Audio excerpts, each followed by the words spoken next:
Hello, hello, hello, everyone. How are you doing? We've got a lot of work to do here, and I want to present to you all of the information all at once, but I can't do that because it's going to take some time. So let me just tell a quick story. 2019, Wesley Bell is becomes the prosecutor. He ran for office in 2018 and he was sworn in on January 1st of 2019. There were several people who were in that prosecuting attorney's office, especially women who worked under Bob McCullough, and there were men who were still there. But Wesley Bell seemed to have a thing about the women. Now, there are several women that he deemed as, not being suitable for his office. One of them is Jennifer Coffin. She was a long-term civil servant, and she was wrongfully terminated by Wesley Bell after he was sworn in. And she had a really, really good fight. But part of her settlement agreement basically stated that she could not apply for a position in the prosecuting attorney's office until Wesley's tenure was over. Now, Ms. Coffin settled for $70,000, and it was a discrimination based on gender. Then there was Kathy Elizaday, and she was also considered a veteran assistant prosecutor. She settled for 25,000. In her settlement agreement, um, Wesley Bell agreed to withdraw the predetermination or pre-termination letter, and it became null and void in the settlement. And she would then agree under Section 3.03 that she would agree to provide a resignation letter herself. And,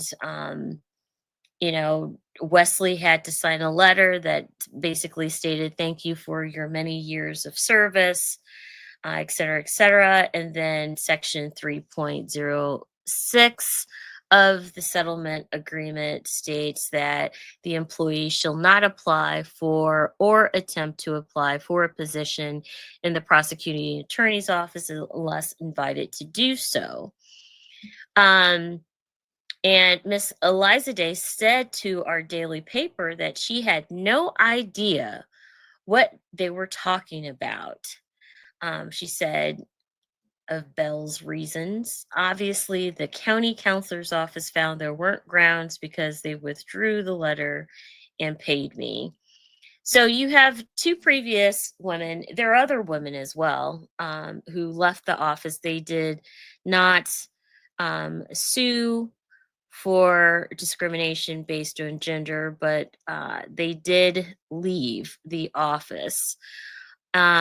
But the case that we're talking about today is something that has been in the pipeline for 5 years. We're talking about a person by the name of Susan Peterson. I don't know her. I've never met her. If she was on the street, I wouldn't know who she was. So I just want to say that. But this case is interesting because she did not want to give up on this pursuit for justice of being wrongfully terminated based on her gender. And so on January 27th, finally, this case is going to trial. It was supposed to go to trial last year during the campaign for Congress, and because of some tragic events, which is the death of a wonderful woman who happens to be the wife of Mr. Dobson, who is Susan Peterson's attorney. She passed away, so obviously he needed to take time to be with his family and deal with that tragic loss. So here we are in January of 2025. there are, as of today, there are 14 days until the trial. And I don't think there's anyone more ecstatic about it than Susan Peterson, myself, and then her attorneys, and of course her family members, and then some of my friends out there who've been tracking this case for a long time.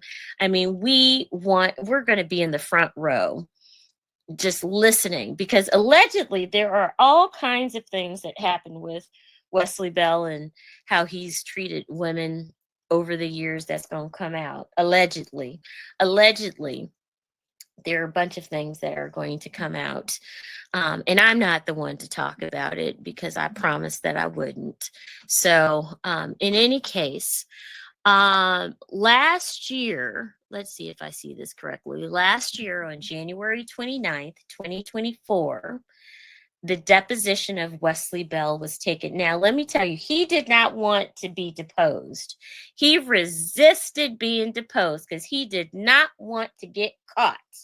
But he got caught, and Mr. Dobson made sure that he sat down for a deposition. Thank goodness. Well, fast forward, if you look at, let's see what I'm showing you right now. I'm showing you the docket. So the docket has all the different actions that have occurred since the first filing of this case, right? So, what I'm showing you is like nine slides, 10 slides, 11 slides long. But what, I wanted to get to today is the fact that in in December of 2024, now all of us, the rest of us, are getting ready for Christmas, right? We are preparing for travel, to be with our families and our friends and celebrate the new year. And, I heard that Wesley went on a cruise. So, but he was deposed, or I'm sorry, he was subpoenaed around the same time. So let's see. If you look at this docket, specifically in mid December, Sam Alton, who is the former chief of staff for Wesley Bell, he received a subpoena. Robert Steele, he was the bottleneck of the office for such a long time. He received a subpoena, and Wesley Bell received a subpoena. So this is December, but none of this was in the news. None of it was in the news. The fact that the former chief of staff, Sam Alton, who has all kinds of problems, if you listen to after the uprising, which just received a nomination for the NAACP Image Award under Outstanding News. In episode 10, we talk about Sam Payton, or not Sam Payton, that's another discussion, but for another day. But we talk about Sam Alton and how he had 50 million, 11 side jobs, working in municipal government. And, I'll just say that the there's a whole series of stories that can be written about this, but they haven't. And, you know, anyway, but Pagedale is one of those cities that should be looked at under Sam Alton's authority over time, as well as the municipalities that Wesley Bell worked in. But that's a story, many stories for another day. These three people were all subpoenaed in the case of Susan Peterson versus St. Louis County. And it appears that, let's see, that Sam Alton was served on December 13th.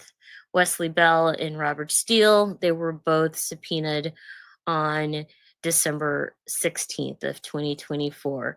Now, all of this is important because, Wesley Bell, the perception that he is giving in public is that everything's great, nothing could go wrong. He's going to be in Congress, and he fooled everybody, like absolutely everybody, except for me and the handful of people who know how government is supposed to work, and people who have been tracking the way that the prosecuting attorney's office has been operating for the last 5 years. Luckily, there's new representation and new leadership. Um, in the prosecuting attorney's office in St. Louis County, but there's still a lot of cleanup that needs to be had. And my personal opinion is I think they need to go back into some cases that were never resolved. There is going to be an audit. Thank goodness, hopefully not by the St. Louis County auditor, but rather by the state auditor, to get a thorough review of the happenings in that office. In any case, we're fast forwarding on January 3rd. Let me bring that slide up for y'all. On January 3rd, there was a request. Let me get it on my screen. Here it is. There was a request that was made on behalf of St. Louis County. Let me make sure that's correct. The undersigned certifies that on January 3rd, 2025, plaintiff's fourth supplemental answers and objections to defendant St. Louis County, Missouri's first interrogatories directed to plaintiff or served upon defendant by sending said document by email to Willie McGarry, Courtney Starrott, and Lawrence Pratt. They are all legal representation for the office of the county counselor in St. Louis County. So, basically the plaintiffs were answering some questions. And then we fast forward to, let's see. Oh, there goes the January 13th. Then we get to January 13th. And basically, here, the undersigned certifies that on January 13th, 2025, plaintiffs for supplemental responses and objections to defendant St. Louis County's first request for production of documents directed to plaintiff were served upon defendant by sending said documents by email to Willie, Courtney, and Lawrence. So in the 11th hour, because they've had 5 years, okay? They have 5 years to dispose of this case. 5 years. And we're sitting on January 14th right now, and the trial starts on January 27th, approximately a year minus a couple of days, a year since Wesley Bell was deposed by the plaintiff's side. As I said, this is something to watch. This is something that should be in regular news, everyday news. This is something that should be on Donnybrook. An entire conversation should be had on Donnybrook. And I love Donnybrook, but I don't understand why this has not been talked about.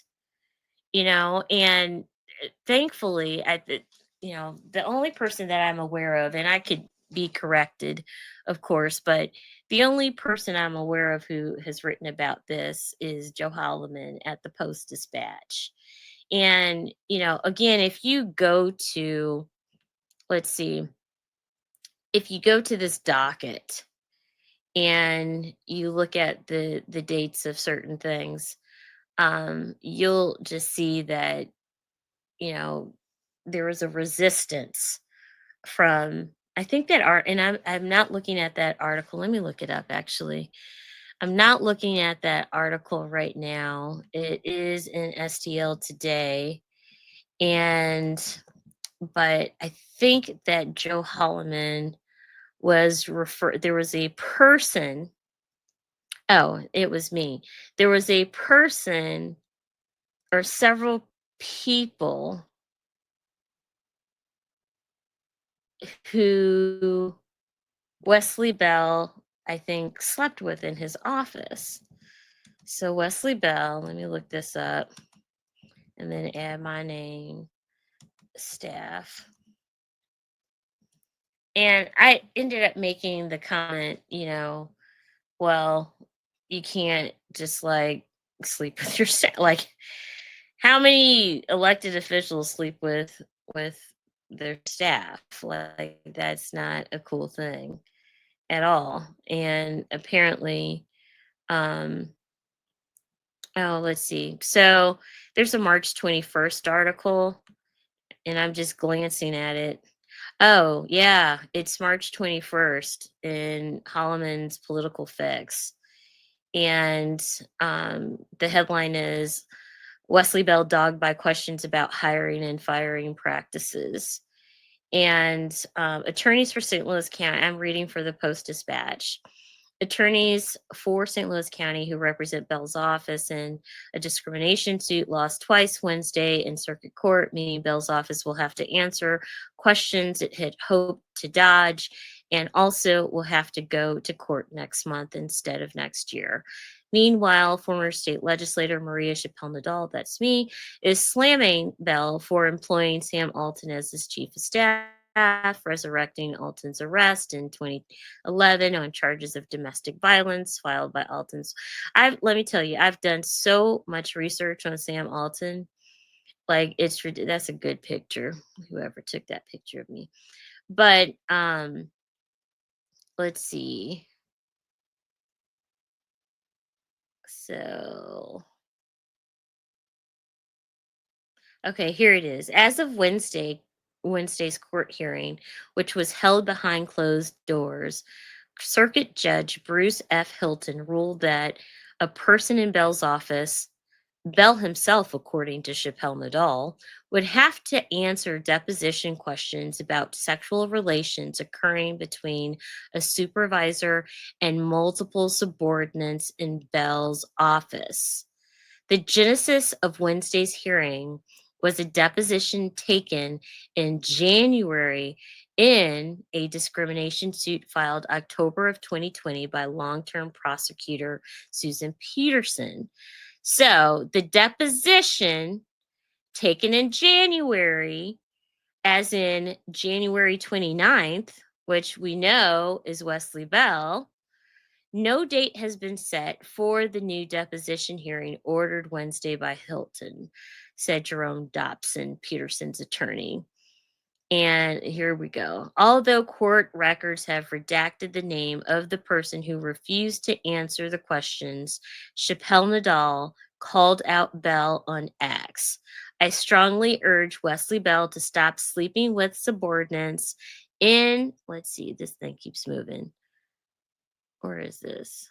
I strongly urge Wesley Bell to stop sleeping with subordinates in the prosecuting attorney's office, Chappelle Nadal said, and then included a photo. So, first of all, now this is written in the Post Dispatch. I hope I'm crediting them as I'm supposed to. It, no elected official should be sleeping with their staffers, okay? Like none, zero, zip. Like there better be a ring on the finger, and there better be a letter with human resources.